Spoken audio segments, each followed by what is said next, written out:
Saya menyambut semuanya. Berhubungan dengan Anda Guru Markets. Kita mulai dengan ringkasan data tentang korporasi. Jika perlu, Anda dapat menjeda video tersebut. Kami mengajak Anda untuk melihat lebih dekat setiap indikator perusahaan yang diteliti. Sekarang kita akan menganalisis indikator organisasi saat ini Gentes Corporation, ticker GNTX. Ulasan tersebut dibuat berdasarkan data per 23 April 2025. Berdasarkan klasifikasi guru, markets perusahaan Gentes Corporation termasuk dalam subkategori Auto Elektron, 33 organisasi berpartisipasi dalam analisis, ini sangat representatif.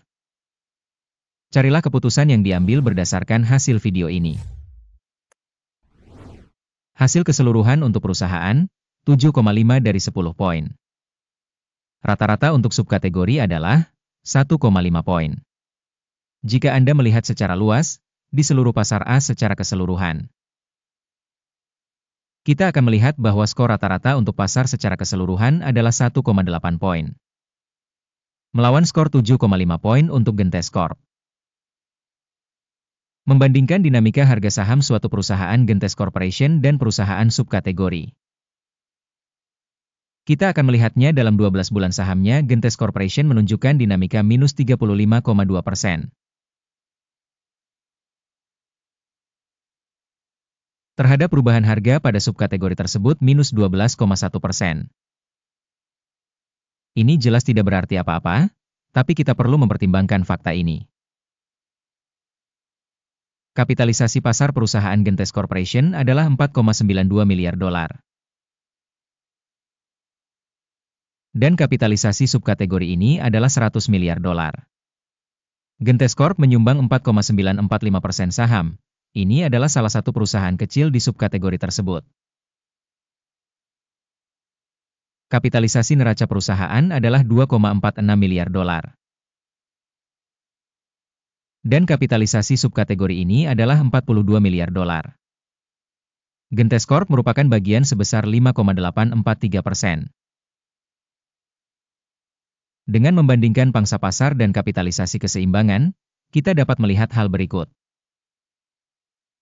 Membagikan Gentes Corporation pada subkategori penilaian nilai pasar sebesar 4,945%. Nilai bukunya sebesar 5,843%. Yang 18% lebih besar dari pangsa kapitalisasi pasar. Penilaian pangsa pasar dan nilai buku perusahaan pada subkategori, baik, 1 poin. Perusahaan tidak memiliki kewajiban keuangan. Peringkat berdasarkan tingkat kewajiban utang perusahaan, sangat baik, 2 poin. Keseimbangan nilai pasar saham perusahaan terhadap keuntungannya sesuai dengan 12,3. Rata-rata pada subkategori adalah 137,9, 91% lebih rendah dibandingkan subkategori. Penilaian harga pertukaran terhadap keuntungannya dibandingkan dengan organisasi subkategori, sangat baik, 2 poin. Laba selama 12 bulan terakhir adalah 399 juta dolar. Pendapatan masa depan selama 12 bulan ke depan diperkirakan sebesar 462 juta dolar. Yaitu 15,8% lebih banyak dibandingkan saat ini. Penilaian perkiraan keuntungan masa depan dibandingkan dengan subkategori, baik, 0,5 poin. Rasio nilai terhadap pendapatan perusahaan adalah 2,1. Rata-rata subkategori adalah 1,9, yaitu 11% lebih tinggi dibandingkan subkategori. Penilaian harga pasar terhadap indikator pendapatan dibandingkan dengan indikator pada subkategori, lumayan, 0 poin. Pendapatan selama 12 bulan terakhir adalah 2,310 juta dolar. Pendapatan masa depan untuk 12 bulan mendatang diperkirakan sebesar 2,630 juta dolar. 14% lebih banyak dibandingkan saat ini. Penilaian proyeksi indikator pendapatan masa depan dibandingkan dengan indikator perusahaan dalam subkategori, baik, 0,5 poin.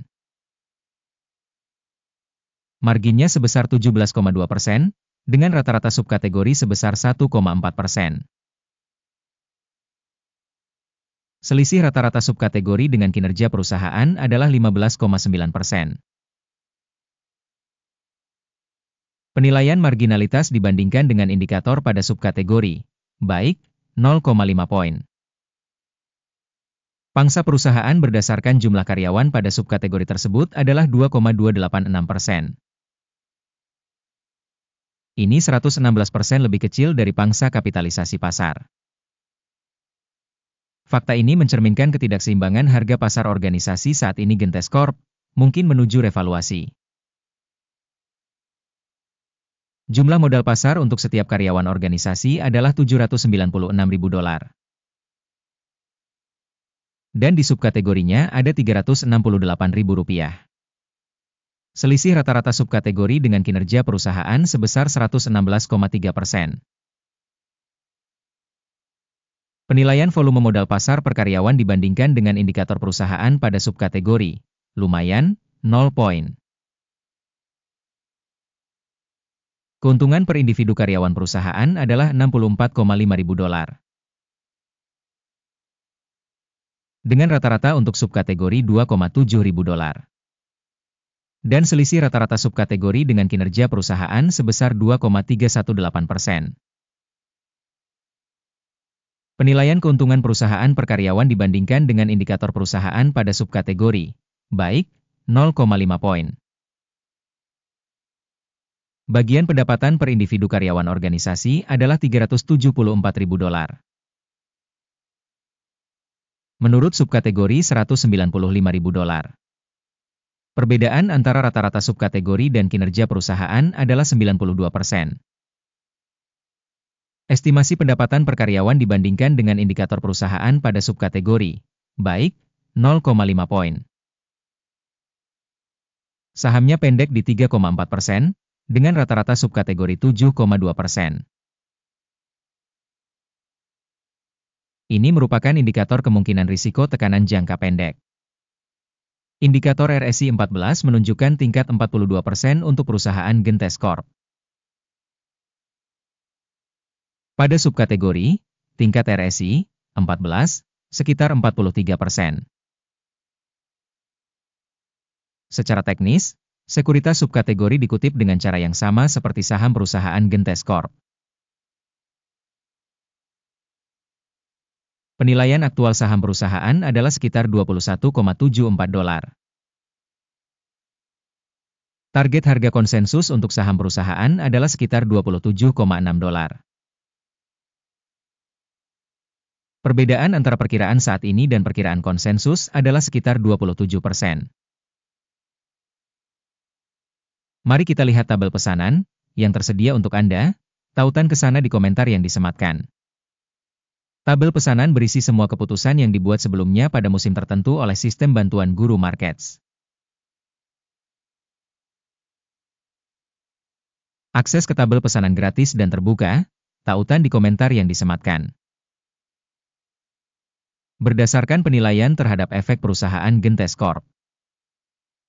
Sistem penilaian informasi dan referensi Guru Market suatu keputusan telah dibuat. Membuka kesepakatan beli dengan harga $21,75 per saham. Pesanan dibuka karena perusahaan tersebut memiliki valuasi yang cukup tinggi. Penilaian organisasi dilakukan berdasarkan metode penilaian indeks AKIM. Take profit ditetapkan pada 23,3. Stop loss ditetapkan pada 22. Jika order tidak ditutup dengan take profit atau stop loss, maka transaksi ditutup secara otomatis berdasarkan hasil perdagangan pada tanggal 23 Mei 2025. Atau pada hari kerja terakhir sebelum tanggal yang ditentukan. Jantung, MVIS, akan menjadi pesanan jual penyeimbang. Video tentang pesanan penyeimbangan akan atau sudah dipublikasikan di saluran ini. Saat menutup salah satu pesanan, dasar atau penyeimbang. Pesanan kedua ditetapkan pada harga sebenarnya. Terima kasih banyak kepada semua orang yang telah menonton video ini dan menggunakan sistem informasi dan referensi Guru Markets.